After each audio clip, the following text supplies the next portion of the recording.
Voilà. Bon, j'espère que ça filme, hein. De toute façon, si ça filme pas, bah je vais refaire, c'est pas grave.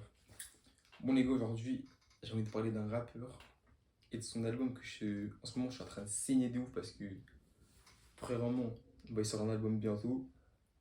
Et ensuite, il fait partie d'un collectif que j'apprécie grave. Moi, j'espère que vous avez deviné, hein. Non, en vrai, je pense pas que vous avez deviné.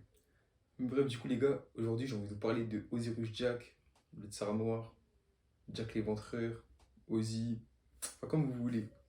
Et de son album Nouvelle Ère, qui est sorti en 2022. Et les gars, en ce moment, l'album, je sais pas si c'est parce qu'il y a un retour, ou bien qu'il a teasé son single Kyrie Irving il y a 2 semaines, hein. Ouais, il a sorti un single Kyrie Irving. Mais depuis ce single, et les gars, je suis remonté dans le train Osiris Jack. Moi, j'étais jamais descendu, hein. Mais le fait qu'il sorte pas d'album, me, fonctionnellement, en vrai, ça me fait descendre du train parfois, mais on apprécie toujours son travail. Et c'est bon, hein. Bon, les gars, Nouvelle Ère, moi, j'ai commencé à l'écouter il y a longtemps en vrai. Je pourrais pas vous donner de date, mais je l'ai écouté dès sa sortie. Et là, je suis en train de me le refaire. Les gars, en fait, le niveau de Osiris Jack dans cet album, je pense que dans mon livre, hein, il est top trois des meilleurs rappeurs du 6-7 et certainement pas dernier. Bon, pour moi, dans mon livre, il est premier, c'est bon. Moi, je le dis, il est meilleur que Freeze Corleone actuellement. Freeze Corleone de l'époque FDT, il y a Projet Bluebeam, hein, parce que bon, c'était trop le haut niveau du rap français. J'en parlerai aussi Projet Bluebeam. Bon, en vrai, dans cet album, bah, je peux commencer à parler des points négatifs, des points que j'ai pas aimés. Les gars, les feats, je trouve que les feats, ils sont trop rincés dans cet album. Ah, je peux pas les écouter. Le feat avec le Roi Enoch, avec tout le respect que j'ai pour ce rappeur, hein, on crache pas sur les artistes, mais en fait, le fait qu'il rappe pas vraiment, je trouve que c'est plus un rappeur qui parle sur la prod, qui va pas cracher le feu comme les autres ils font. Les autres, en vrai, je pourrais citer Alpha One, Chris Corleone, des rappeurs qui kiffent vraiment. C'est vraiment un rappeur, lui, le Roi Enoch, il va. Genre, là, il parle. Moi, vraiment, ça me dérange, hein. Ensuite, il y avait qui d'autre sur le feat? Kaki Santana. Bon, en vrai, c'est pas un rappeur que j'écoute, non, j'écoute pas du tout. Du coup, c'est ce feat-là, et je le skip à chaque fois qu'il passe. Ensuite, il y a un feat avec Afro S. Vraiment, et les gars, sur cet album, je sais pas ce qu'il a tenté sur les feats, mais moi, j'aime bien les membres du 667, mais là, franchement, là, j'ai pas aimé, hein. Je skip tous les feats. À part Lampadaire partie 2. Les gars, Lampadaire partie 2, quels sont le partie 1? La partie 1, j'avais bien aimé. Même les sacrifices de masse, moi, j'ai bien aimé sur les albums de Freeze. Lampadaire, en fait, c'est trop les deux rappeurs qui sont arrivés. Ils sont vraiment arrivés à, je dirais pas 100% de leur prime. Ils sont peut-être à 70-60%, mais leur niveau sur le son, les gars, ceux qui connaissent pas, allez écouter, revenez sur la vidéo. Et ceux qui connaissent, bon, on continue. Ensuite, moi, ce que j'aime bien avec Osiris Jack, c'est que il fait beaucoup de références au basket, à la NBA. Bon, il a un titre qui s'appelle Dirk Nowitzki. Enfin, pas Dirk Nowitzki. Nowitzki, juste. La référence pas au genre des Mavericks, pour ceux qui connaissent, ceux qui suivent la NBA. Bon, ouais, c'est ça que j'aime bien avec lui.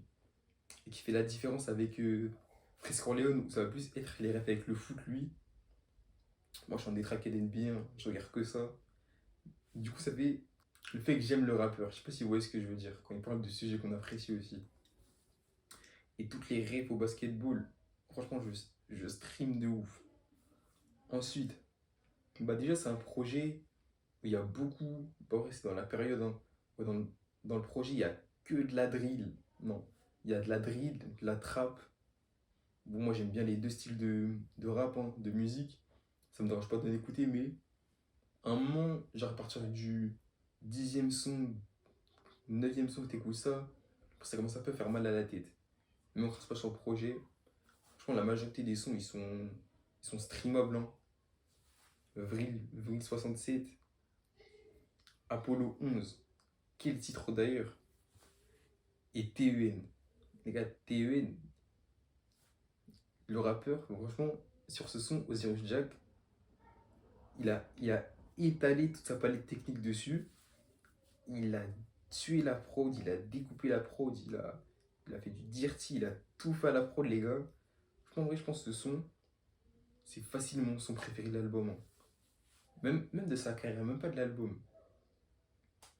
En vrai, mon petit top 3, bah, ce serait TEN en premier, ensuite Lampadaire, et en troisième, Apollo 11. En fait, moi, le type de rappeur que j'aime, c'est les rappeurs qui sont là, qui vont vraiment découper la prod, tuer la prod. Moi, je suis là que pour le rap technique, les multisyllabiques, les schémas de rime bien maîtrisés.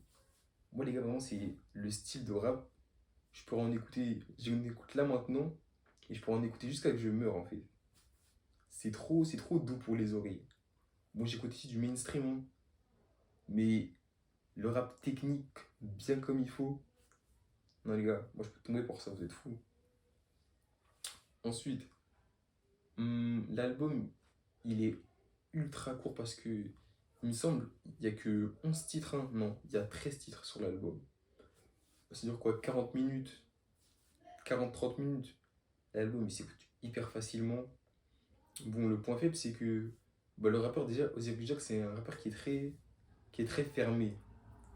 Je sais pas pourquoi j'ai fait un carré. Qui est très fermé. Déjà parce que bah, dans son rap, il y a grave des références au complotisme. Bon, bah ça va avec son personnage ainsi que le collectif dans lequel il fait partie. Ça, on peut l'enlever et moi j'apprécie. Ensuite, il y a le fait qu'il y ait beaucoup de références au complotisme. Je trouve que ça apporte un. Bon, le complotisme avec les membres du 667, on connaît déjà les principaux sujets, mais lui, je trouve qu'il va beaucoup plus loin. Déjà, juste dans le fait que son album il s'appelle Nouvelle Ère, qu'il fasse des refs au Pharaon Noir, même dans le nom de son ex-album, Nibiru, les gars, vraiment. Et si vous écoutez des rappeurs comme Freeze Corleone, Osiris Jack, et faites vos recherches sur toutes les petites rêves qu'ils peuvent lâcher, les petits mots comme ça, et je vous jure, ça vaut le détour. Et ça apporte aussi une certaine culture au rap, que ce soit pas vide de sens. Donc, je sais pas si vous voyez ce que je veux dire, parce que parfois, t'écoutes des rappeurs, t'es là, ils disent des trucs, mais c'est incohérent, ou du moins, ça t'apporte pas plus de la valeur. Et moi, quand j'écoute des sons tels que Apollo 11, Sacrifice de masse, Lampadaire, je trouve que quand tu es là, tu vas faire les recherches, tu sais de quoi il parle. Ça permet d'être beaucoup plus plongé dans l'album et de comprendre de quoi il parle.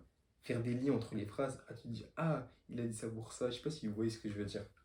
Mais c'est du rap, c'est ça aussi en fait le problème. Et ce qui fait que bon, Ozzy Jack, je pense, hein, ce sera jamais un rappeur mainstream que tout le monde va écouter. Bah, pour les raisons que j'ai citées plus haut. Et que bah, il a un rap hyper, hyper fermé. Le nombre de personnes que je connais qui écoutent du Ozzy Jack, ça se compte sur les doigts de ma main, hein. Je crois que je regardais ma main comme ça. Mais ouais, ça se compte vraiment. Moi, personnellement, je ne connais pas. Peut-être du coup, t'as pas de personnes qui écoutent du rap aussi. Je pense que ça doit être ça. Mais même le nombre de personnes qui parlent de lui, franchement, même des vidéos sur YouTube, je vois pas beaucoup de vidéos de lui, hein. Mais c'est ce qui fait son personnage. Genre, c'est l'image un peu qui renvoie. Quelqu'un qui est très sectaire et qui est vrai. En plus, les gars, il sort un album Sarre Noire le 24 mai, là dans 2 semaines, hein. Les gars, commencez à vous brancher, hein. Je vais mettre la tracklist. Il y a un feat avec Alpha One. Franchement, j'attends juste de voir s'il va pouvoir confirmer les attentes qu'on a mis sur lui et que bah, son projet, peut-être, il va pouvoir faire un effet à la LMF un peu en 2020 et le placer un peu en tête d'affiche du rap français comme Freeze Corleone. Bah, il l'a fait avec La Menace Fantôme. Ou bien ça va être un projet un peu dans la continuité. Nibiru, Nouvelle Ère, Tsar Noir. En vrai, franchement, j'attends fort le projet, hein. J'attends fort fort le projet. J'espère que je serai pas déçu. On en parlera. En tout cas, les gars, continuez à écouter du rap pour la culture. Et à plus.